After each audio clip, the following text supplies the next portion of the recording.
Aí eu peço licença a você para dar uma virada e tratar do mesmo tema de maneira um pouco mais extensiva no Evangelho de Lucas.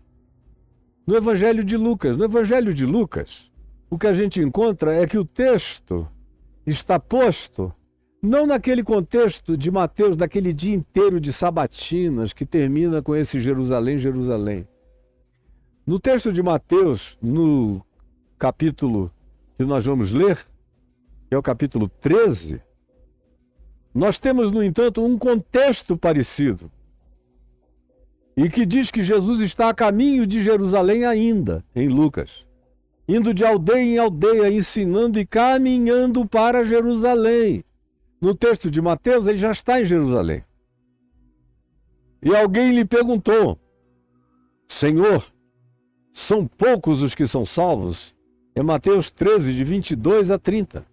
São poucos os que são salvos?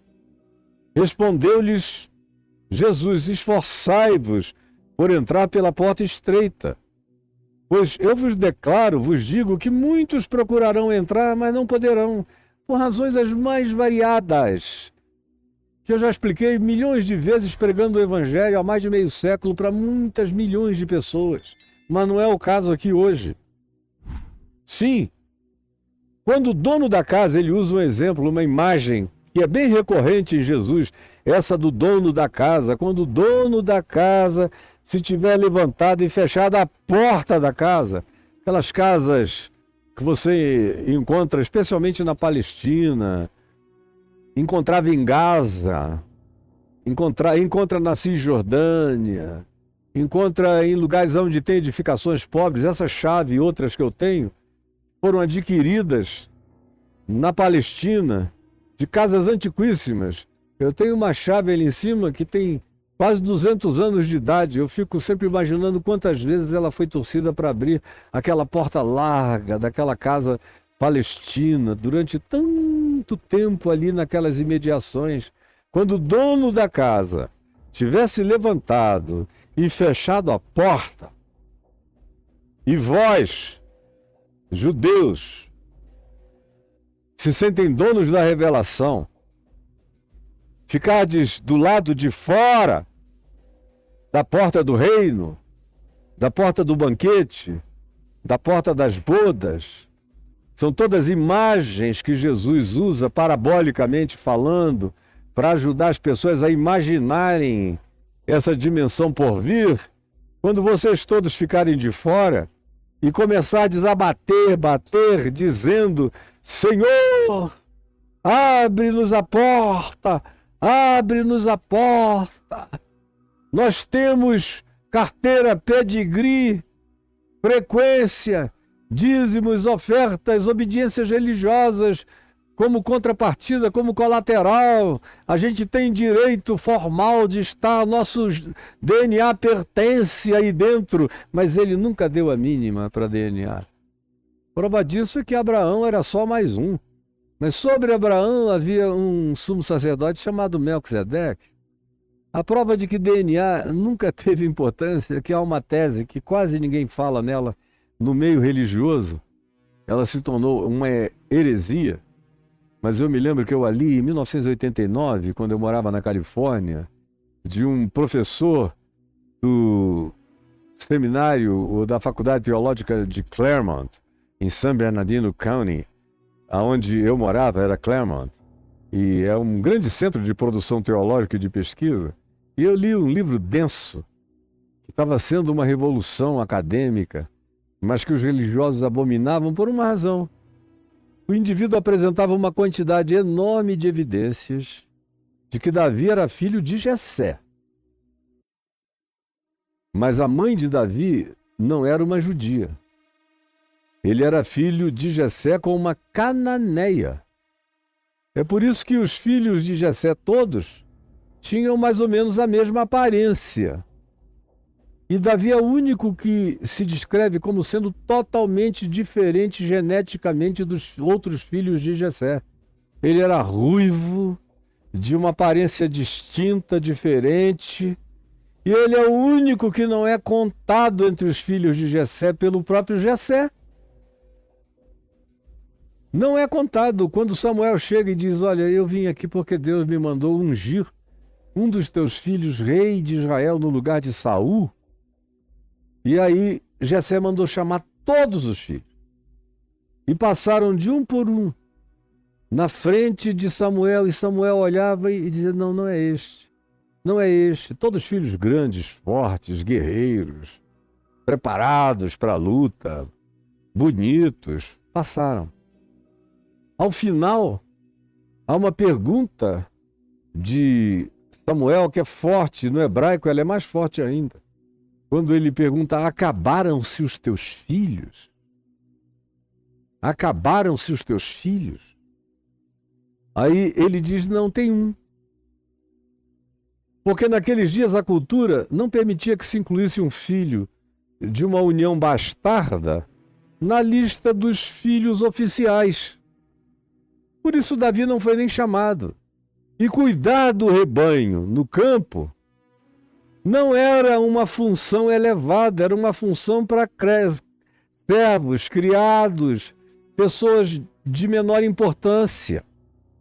Era isso que Davi estava fazendo, e você, romanticamente, sem nenhuma instrução cultural, fica achando que era a glória.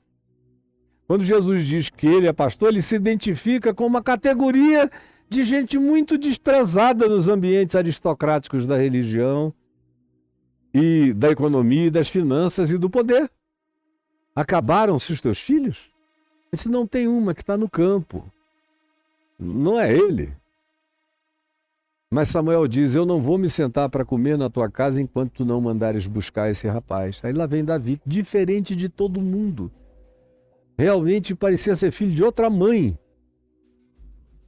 E aí quando Samuel olhou para ele, mostrando que genealogia, DNA, não tem a menor importância, tanto é que na genealogia de Jesus tem um monte de gente de DNA totalmente distante do DNA de Abraão, Isaac, Jacó e daquela pseudo-linhagem de supremacismo religioso e familiar. Quando Samuel olhou para ele, disse, é esse.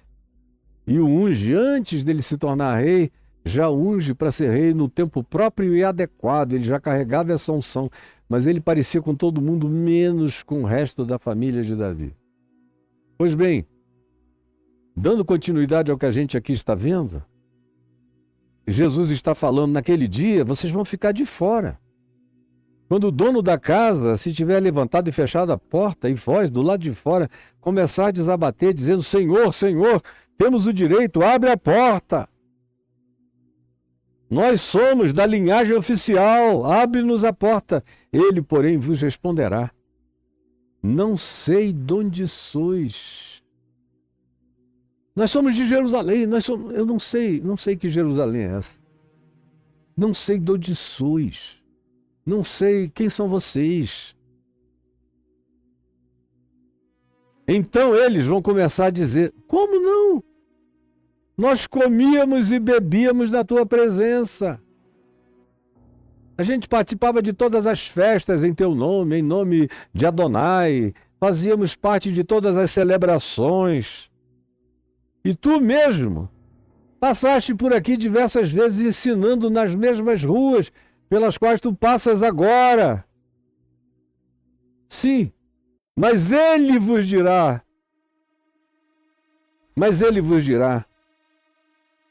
o Filho do Homem, o Senhor, nesse dia de juízo e de verdade, da volta do Senhor, ele vos dirá, não sei de onde sois, nunca vos conheci, apartai-vos de mim, todos vós, os que praticais a maldade, a perversidade, a iniquidade, o roubo, a usura, o amor ao dinheiro, a perversidade contra os fracos, a covardia, o oportunismo, que caracteriza vocês e a natureza de vocês, apartai-vos de mim, vós todos os que praticais a iniquidade, sem exceção.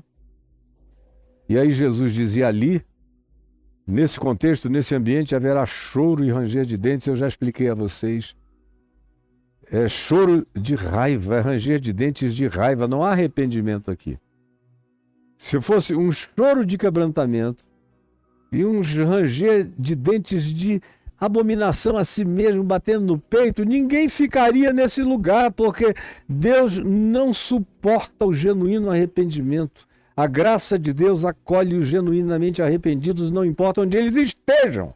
Aonde quer que haja arrependimento, ali só houve arrependimento, porque a graça de Deus é quem produz arrependimento no coração humano. Mas aqui o choro é de frustração raivosa. O ranger de dentes é de zanga eterna e de inveja. Quando virdes no reino de Deus, Abraão, Isaque, Jacó, os profetas que vocês mataram, apedrejaram e marginalizaram e chamaram de hereges, mas vós, lançados fora. Aí ele diz, muitos, contrastando com o que ele diz aqui da porta estreita, esforçai-vos por entrar. Ele está falando desses que estão achando que são os que têm direito a entrar. Ele diz, olha, de vocês, pouca gente vai entrar. Esforçai-vos por entrar. Porque esse grupo aqui, de gente tão mentirosa, hipócrita e mascarada, tem muito pouca gente que de fato vai entrar pela porta do reino de Deus. Esforçai-vos, caiam em si mesmos. Deixem de lado todo esse engano. Fiquem nus da maldade e da presunção religiosa de vocês, e vocês entrarão justificados pela minha graça. É só assim que entrarão. Por outro lado, ele diz no verso 29, contra esses poucos de judeus, israelitas, religiosos e cultuadores da genética de Abraão, ele contrapõe esses poucos do verso 29 a esses muitos. Dentre esses que receberam a informação, mas não se submeteram em obediência a ela, são poucos os que entram. Por outro lado, os que não tiveram informação, os que nunca ouviram falar em Abraão, Isaque e Jacó, que nunca nem ouviram falar o nome Jesus, os que nunca ouviram das profecias de Isaías, Jeremias, Daniel, Ezequiel, todos os demais, os que nunca ouviram nada disso, não tiveram uma revelação do Cristo eterno acerca e vindo através do apóstolo Paulo, não souberam de nada. Gente que Jesus disse que vem do Oriente Extremo, muitos virão daqueles povos que já entraram até em extinção. Virão e tomarão lugares, trilhões de lugares à mesa no reino de Deus. Mas crente não aguenta isso. O cara já está escandalizado aqui comigo porque para ele a salvação pertence apenas à denominação dele, como é o caso anunciado na CCB, na Congregação Cristã do Brasil, quem não for daqui está perdido, ou na Igreja dos Batistas do Rastro de Sangue, quem não estiver naquela linhagem está perdido, ou em várias outras, Testemunhas de Jeová, quem não estiver no Salão do Reino está perdido. Os adventistas puro sangue, pensam do mesmo modo, de acordo com Ellen White. Muitos virão dos lugares que vocês não aceitam, porque vocês não têm nenhum problema em pensar. Deus está satisfeito com a salvação com um punhadinho de membros de seita, e que não dá a mínima para as trilhões de criaturas lúcidas que ele criou e que não tiveram acesso a essas informações que vocês tiveram. E vocês acham que Deus vai julgar o mundo por informações obtidas do espaço-tempo de acordo com a geopolítica e com o momento histórico, socioeconômico? Ah, pelo amor de Deus, enterra a tua cabeça num buraco e se sepulta junto, porque não há esperança para quem tem essa cabeça e esse pensamento. Ele é o Senhor de toda a terra, batei palmas todos os povos, celebrai a Deus com vozes de júbilo. Ele é o Cordeiro imolado antes da fundação do mundo por toda a criação e por toda a criatura e por todos os humanos. Como diz o apóstolo João no evangelho dele, no capítulo 1, quando afirma que Jesus é a verdadeira luz. Já leu isso? Jesus é a verdadeira luz que, vindo ao mundo, ilumina a todo homem. E o verbo usado para iluminar é iluminou, ilumina e iluminará. É contínuo, é um presente contínuo. Foi antes, é agora e será depois. Sempre foi ele, nunca foi ninguém além dele. Tu deveria gerar exultação no coração, mas quando você já caiu no fanatismo, você fica com raiva e me chama de herege, por estar dizendo e reafirmando e explicando o que Jesus disse. Contudo, preste atenção, porque o contudo é para você. Há últimos que virão a ser primeiros, e primeiros que virão a ser últimos. Não necessariamente os últimos aqui estão ligados à cronologia, mas últimos em relação, muito provavelmente, ao posicionamento designado pelos religiosos. Esses aí são os da rabeira. Nós somos os primeiros, é o pessoal dos primeiros lugares, das primeiras bênçãos, das primícias, dos privilégios. Jesus disse, há uns que foram considerados os invisíveis, marginalizados, que serão primeiros. E haverá uns que se autodesignaram primeiros, que serão os últimos, e se entrarem vai ser assim, pela graça dessa porta estreita. Aí ele prossegue. Naquela mesma hora, alguns fariseus, os fariseus sempre voltam, nunca ficam em paz, nunca deixam Jesus terminar nada, eles sempre voltam. Os mesmos que estavam lá no templo, e aqui no contexto de Lucas tem uma ambientação um pouco antes de entrar em Jerusalém, mas não tem nenhum problema, está tudo mesmo dentro do mesmo ambiente, dos mesmos protagonistas, do mesmo espírito, da mesma atitude espiritual. Naquela mesma hora, alguns fariseus vieram para dizer-lhe, vieram com essa finalidade. É gente com carta marcada, que entra para perturbar, como eu vejo nos meus ambientes digitais. Graças a Deus é cada dia menos, gente. Eles já ficam até sem graça, porque apanham tanto dos outros lá dentro. Mas ainda tem gente, são aqueles que você procura, publicação 0, seguidor 0. Ele segue a mim e mais algum, outro ou dois seguindo 2. Criou um lugar só para entrar ali como um fariseu para tentar criar problema. Naquela mesma hora, alguns fariseus vieram para dizer-lhe, retira-te daqui. Olha só o ardil, o artifício, a hipocrisia, a mentira deslavada. Eles vão dizer a Jesus o seguinte, retira-te daqui e vai-te daqui. Porque Herodes quer matar-te. Herodes quer matar-te. Eles que estão querendo matar Jesus o tempo todo ficaram felizes quando ouviram dizer que um dos Herodes daquela tetrarquia queria matá-lo. Esfregaram as mãos, mas não perderam a oportunidade de cometer uma hipocrisia das mais sem vergonhas possível. Onde é que ele está? Está ali, vamos lá. Olha, a gente é amigo, hein? Quem avisa amigo é. Retira-te daqui porque Herodes quer matar-te. Crentes que Jesus ia dizer, meus amigos, muito obrigado, me deem um abraço. Aleluia, e eu interpretei vocês mal. Meu Deus, religioso não aprende nunca, e quando é fanático ele não tem cérebro, ele é oco, é acéfalo. Foram e disseram, Jesus, porém, lhes respondeu aos fariseus. Mandou recado através deles. Muito obrigado, viu? Deixa eu mandar um recado, já que vocês têm acesso. Vão e vêm, levam e trazem. Vou mandar um recado por vocês. Para o Herodes. Ide. É um imperativo. Ide. Dizei a essa raposa, que era uma das expressões mais malignamente designáveis de alguém.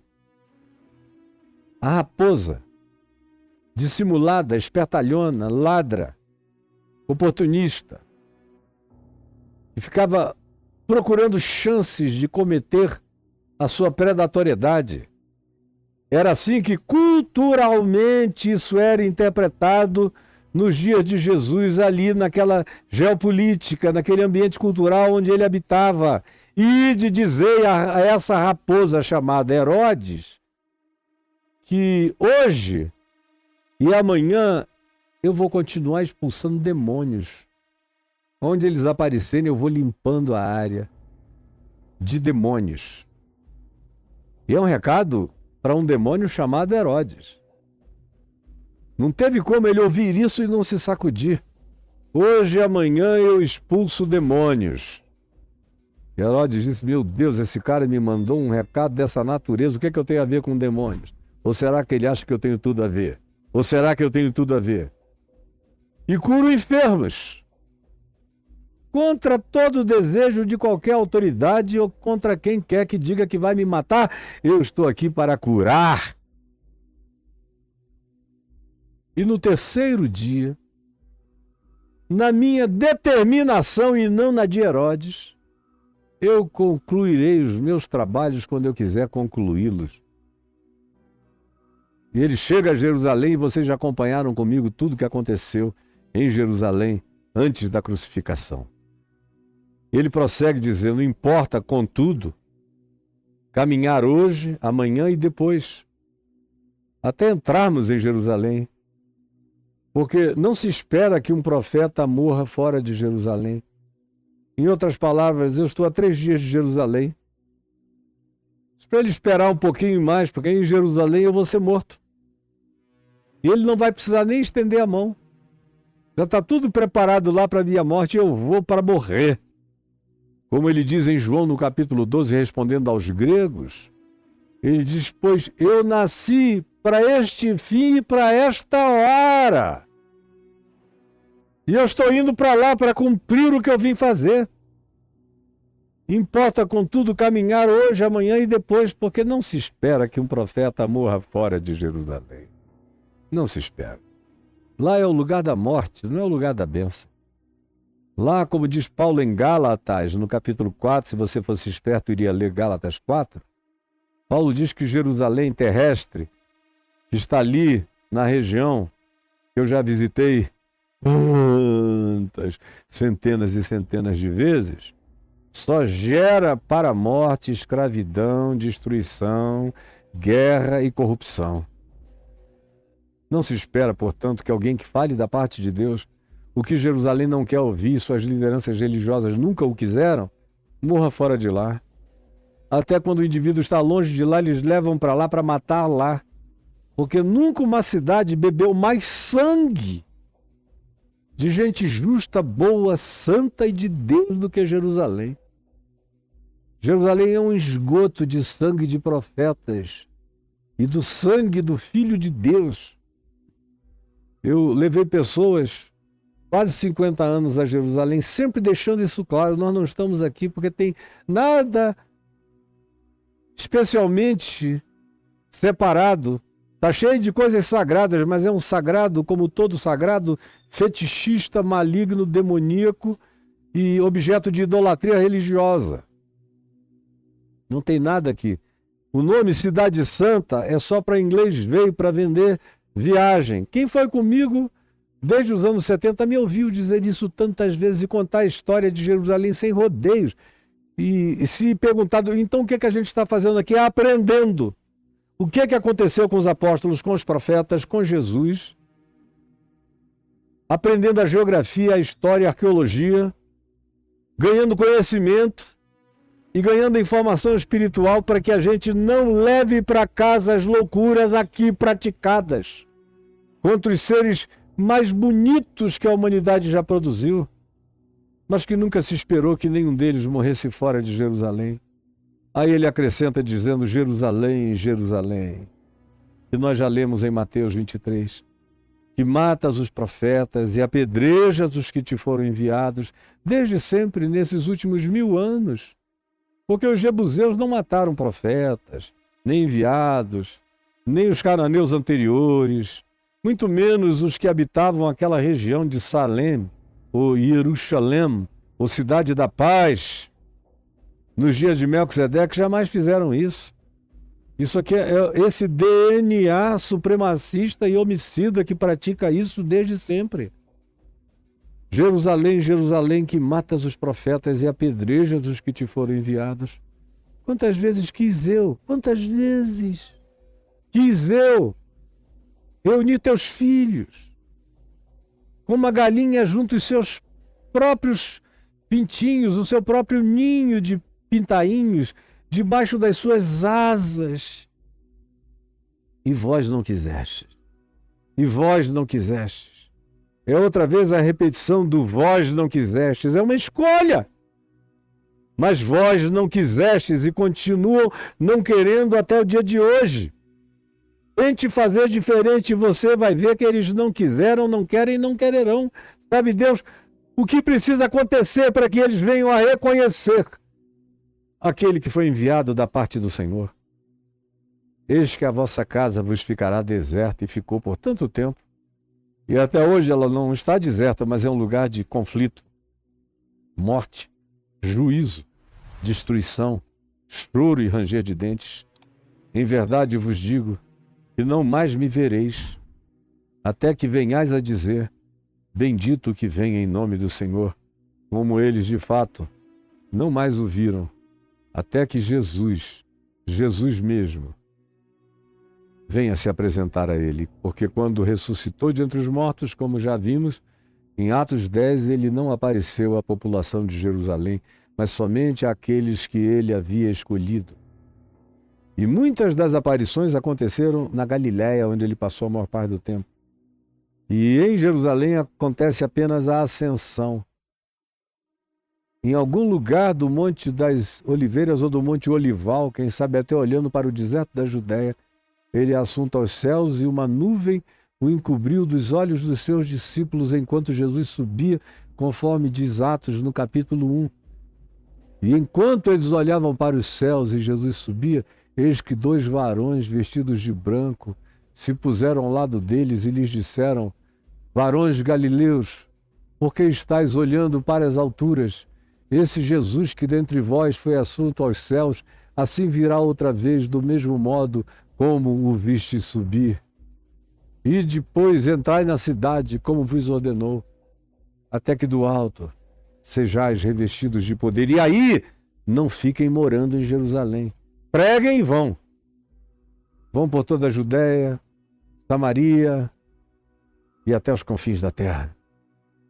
Pois bem, quando Jesus acabou de dizer isso, tendo Jesus saído do templo, depois desse dia intenso, horrível, e ele conclui dizendo para os que estavam com ele no templo, aqui ele deve ter dito isso mais de uma vez. Ele repete ali dentro. Há uma ocasião que ele diz 3 dias antes de chegar lá, mas agora ele chegou lá e repete de novo. E algumas vezes Jesus repete do mesmo jeito, porque em aramaico, algumas dessas falas de Jesus têm rima poética inesquecível. E aramaico era a língua que Jesus falava e não o hebraico dos judeus. Jerusalém, Jerusalém, que matas os profetas e apedrejas os que te foram enviados. O mesmo se pode dizer de igreja, igreja, que matas os profetas e apedrejas os que te foram enviados. Vaticano, Vaticano, que matas os profetas e apedrejas os que te foram enviados. Denominações, denominações, convenções, supremos concílios, diretorias e board de directors, de organizações cristãs que não aguentam a manifestação genuína de alguém que ande sincero e verdadeiramente com Deus e que não se submeta aos scripts de vocês, antes sigam a pureza do Evangelho. Isso aqui tem a sua recorrência repetida todo dia, toda hora, o tempo todo. E não se prende a Jerusalém, é em qualquer lugar onde essa mesma rejeição, diante das mesmas oportunidades aconteçam, pode ouvir a voz de Jesus dizendo, para qualquer que seja a entidade humana, que matas os profetas, que rejeitas, que marginalizas, que apedrejas, que destróis com a língua, que exilas, que pões em ostracismo, todos os que te forem enviados, quantas vezes quis eu reunir os teus filhos? Como a galinha reúne os seus pintinhos debaixo das suas asas, mas vós não quisestes, mas vós não quisestes. Isso definiu, define e definirá sempre tudo. Porque Deus não estupra ninguém para acolhê-lo, você tem que desejar ser dele. Mas vós não quisestes. Por isso a vossa casa vos ficará deserta. Nem tanto de gente, mas de Deus para sempre. Deserta de profetas para sempre. desertas dos filhos da paz para sempre. Filhos do ódio, da morte, da guerra, da destruição, sempre teve por lá. E nos nossos dias, mais ainda atualmente. Declaro-vos, pois, que desde agora já não me vereis. E se você for lá, você encontra Muro das Lamentações, mesquitas, Santo Sepulcro, Tumba do Jardim, tudo numa espécie de Disneyland. A Disney da religião é Jerusalém, para os turistas. Foi outro esforço meu a vida inteira. Isso aqui é tão pequeno, é tão pertinho uma coisa da outra. E foi tudo tão preparado no curso dos séculos para atender, desde os cruzados para cá, atender turismo. E vocês ficam aqui encantados e não enxergam a história das verdades por trás de tudo que já aconteceu e ainda acontece aqui. Já não me vereis até que venhais a dizer, bendito é aquele que vem em nome do Senhor. Aí o capítulo 24 prossegue dizendo, tendo Jesus saído do templo.